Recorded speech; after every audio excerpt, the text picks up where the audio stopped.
You would think the January 6th committee would ask me questions about the January 6th matter, but the bulk of the interview did not have anything to do with January 6th. And, my lawyers at some point in time will allow me to say more publicly, but they cost me a fortune to prepare to testify about January 6th. But we spent more time talking about Afghanistan, Somalia, Iraq, and Secretary Esper and Gina Haspel than we did on January 6th.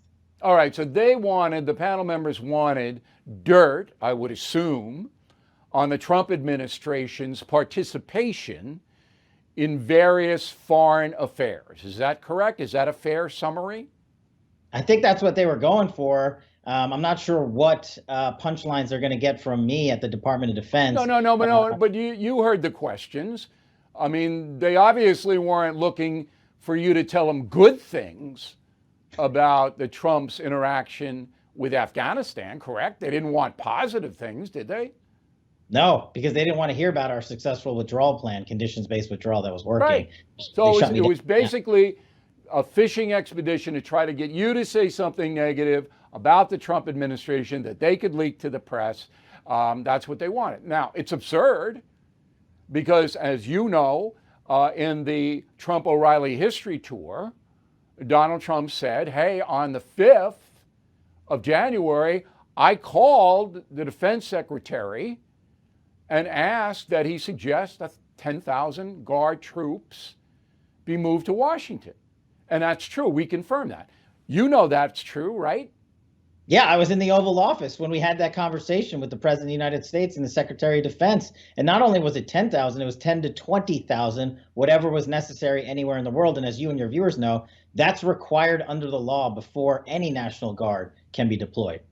Okay, but the Guard wasn't deployed. Do you know why?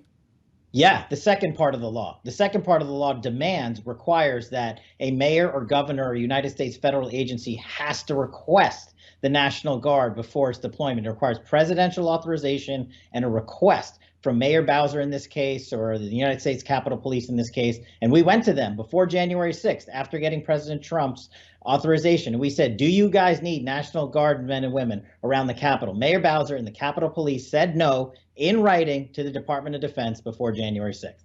So they put it in writing. We don't want the National Guard to protect the Capitol on January 6th. Is that correct? They wanted about 300 troops. We told them we had an upwards of 10 to 15,000 available. They said no, that was not needed. But 300 troops didn't show up. 300 troops were there the morning of January 6th because that request came in the end of December from Mayor Bowser, and that 300. Well, where were they? We didn't see them at the Capitol.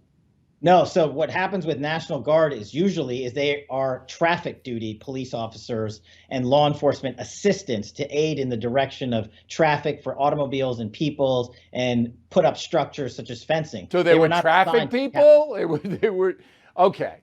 Now, Nancy Pelosi's name has been bantered around by President Trump himself as an impediment to getting National Guard troops to protect the Capitol. Is that true? Well, the United States Capitol Police reports to Nancy Pelosi in the chain of command. So she would have to have been informed and decided with the United States Capitol Police to refuse President Trump's authorization for National Guardsmen and women. So it's logically the only way it could have happened.